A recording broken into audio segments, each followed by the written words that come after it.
अपने कॉलेज की छुट्टियों में रिया के साथ उसकी दीदी के घर भागलपुर आया था।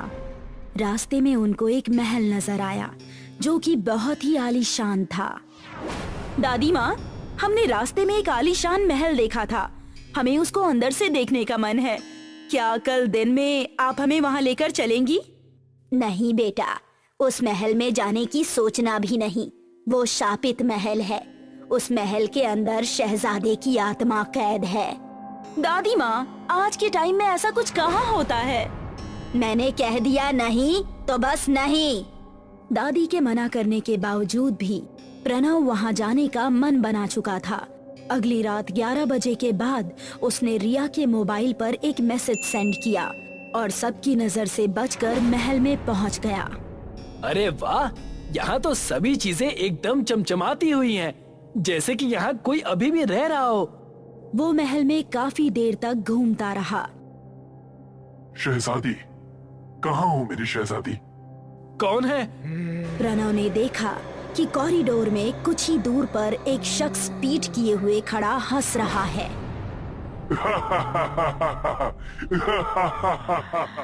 वो लगातार हंसे जा रहा था और प्रणव उसकी तरफ बढ़ रहा था। प्रणव ने जैसे ही उसके कंधे पर हाथ रखा, उसने पलटकर प्रणव की तरफ देखा। उसका भयानक रूप देखकर प्रणव का दिल दहल उठा। शहजादे की आत्मा प्रणव के गले से होती हुई उसके शरीर के अंदर चली गई। प्रणव जमीन पर गिरकर तड़पने लगा। धीरे धीरे उसका शरीर नीला पड़ने लगा, आंखें पीली जर्द हो गई और वो उठ खड़ा हुआ। मेरी शहजादी, तुम्हारा शहजादा आ रहा है। तानिया नाम की लड़की उस टाइम मोबाइल पर अपने फ्रेंड से बात कर रही थी। बातें करती करती वो अपनी कोठी के बरामदे में पहुंच गई। उसने देखा कि उसके सामने एक रथ आकर रुक गई, जिसमें भयानक शहजादा बैठा हुआ था। आ जाओ मेरी जान, आज रात मैं तुमको अपनी शहजादी बनाऊंगा। उसने जबरदस्ती तानिया को अपनी रथ में बिठा लिया। रथ अपने आप चल पड़ा और महल के सामने जाकर रुक गया। तानिया लगातार चिल्ला रही थी। वो बहुत ही डरी सहमी हुई थी। शहजादे ने उसको खींचते हुए महल के एक कमरे में ले गया। उसने तानिया को बेड पर लिटा दिया। तानिया के मुंह से कुछ भी नहीं निकल पा रहा था। वो खौफ भरी निगाहों से उसको देखे जा रही थी। शहजादा उसके करीब चला गया और तानिया की चीखें महल के बाहर तक गूंजने लगी। उसकी चीखें महल के आसपास रह रहे लोगों तक पहुंचने लगी। सुबह तानिया की लाश महल से थोड़ी ही दूर चौराहे पर पड़ी मिली और ये पूरी बात गांव में फैल गई। ये क्या, प्रणव का मैसेज? वो भी रात को ही आया हुआ है। रिया, मैं महल के अंदर जा रहा हूँ, सुबह होने से पहले वापस आ जाऊंगा। अगर किसी को शक हो तो बात संभाल लेना। रिया परेशान हो गई और प्रणव के कमरे में जाकर देखा तो वो अपने कमरे में नहीं था, लेकिन दादी वहाँ मौजूद थी। रिया बेटा, तुम्हारा दोस्त कहाँ चला गया? अभी उसको जगाने कमरे में आई थी, लेकिन वो तो यहाँ है ही नहीं। दादी माँ, वो ऐसा ही है। उसको घूमने का बहुत शौक है ना, जब मन होगा अपने आप आ जाएगा। रिया ने बहाना बनाते हुए कह दिया, लेकिन प्रणव वापस नहीं आया। उस रात गांव के कई लोगों ने शहजादे को रथ पर घूमते हुए देखा। शहजादा फिर से एक लड़की को उठाकर अपने महल में ले गया। रिया ने सोचा कि अब उसको दादी से बात कर लेनी चाहिए और उनको सच बता देना चाहिए।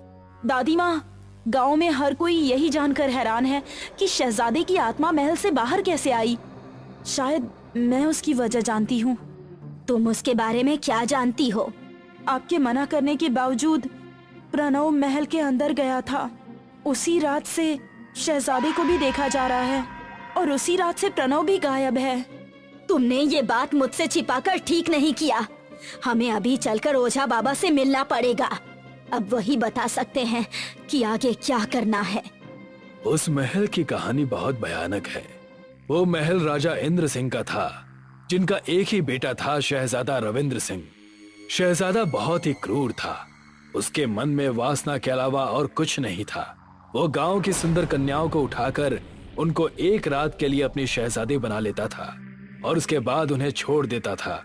जब राजा को इस बात की खबर हुई तो उन्होंने शहजादे को मरने के लिए एक कमरे में बंद करवा दिया। कई दिनों के बाद जब शहजादा मर चुका था तब उस कमरे को खोला गया, लेकिन उनको पता नहीं था कि शहजादे ने अपने आखिरी दिनों में भूखे पेट शैतान की उपासना करके कुछ काली शक्तियां हासिल कर ली थी और उसी वजह से मरने के बाद उसकी आत्मा ने महल के सभी लोगों को खत्म कर डाला। लेकिन उसकी आत्मा महल में ही कैद होकर रह गई। उसको महल से आजाद होने के लिए एक सही सलामत शरीर की जरूरत थी। जरूर उसने प्रणव के शरीर का इस्तेमाल किया और महल से आजाद हो गया। क्या शहजादी को फिर से महल में बंद नहीं किया जा सकता? किया जा सकता है, लेकिन इससे तुम्हारी जान जाने का खतरा है। ओझा ने रिया को उपाय बता दिया। उसी रात वो पीपल के पेड़ के पास लाल लहंगा चुनरी पहनकर तैयार होकर खड़ी हो गई। कुछ देर बाद शहजादा अपनी रथ से वहाँ से गुजर रहा था। वाह, कितनी खूबसूरत हो तुम। आज तो ज्यादा मेहनत नहीं करनी पड़ी। आज की रात तुम मेरी शहजादी बनोगी। नहीं, शहजादे ने उसको रथ पर बिठा लिया और उसको लेकर महल पहुंच गया। रिया दुल्हन के रूप में उसके सामने थी। शहजादे ने उसका हाथ पकड़ा और उसको अपने करीब खींच लिया। रिया की कमर पर उसके हाथ बेतहाशा रेंग रहे थे, लेकिन रिया बिना कुछ किए बस बार बार घड़ी की तरफ देख रही थी। 11 बजने में अभी कुछ ही सेकंड्स रह गए थे। शहजादा उसके गले पर हाथ फेर रहा था। वो रिया को चूमने ही वाला था। तभी रिया ने देखा कि 11 बज चुके हैं और उसको ओझा की बात याद आई। आज पूर्णिमा की रात है। रात 11 से 12 बजे के बीच उसकी शक्तियां कमजोर पड़ जाएंगी। सिर्फ इसी बीच उसको खत्म किया जा सकता है। रिया ने अपनी कमर से लहंगे में छिपा चाकू निकाला और तेजी से उसके पेट में घोंप दिया। वो भयानक आवाज में चीखने चिल्लाने लगा और उसने प्रणव का शरीर छोड़ दिया। अब प्रणव नॉर्मल हो चुका था, लेकिन उसे बहुत ही गहरा घाव लगा था। ये तुमने क्या किया रिया? मुझे माफ कर देना प्रणव। तुम्हारे शरीर पर शहजादे की आत्मा ने कब्जा कर लिया था। उसी को मारने के लिए मुझे ऐसा करना पड़ा। उससे कुछ नहीं होने वाला। अगर वो जिंदा रहा तो मैं फिर से इसके शरीर में घुस जाऊंगा। ये सुनकर प्रणव उसी टाइम खिड़की से बाहर कूद गया। अब महल में सिर्फ रिया और उस शहजादे की आत्मा ही मात्र बचे थे। रिया तेजी से बाहर की तरफ भागी। बाहर ओझा तैयार खड़ा था। उसके हाथ में कुछ कीलें थी और दूसरे हाथ में एक हथौड़ा। रिया झट से बाहर आकर ओझा के पीछे खड़ी हो गई। शहजादे की आत्मा ओझा को देखकर वहीं रुक गई। अब तुम यहाँ से कभी नहीं निकल सकते।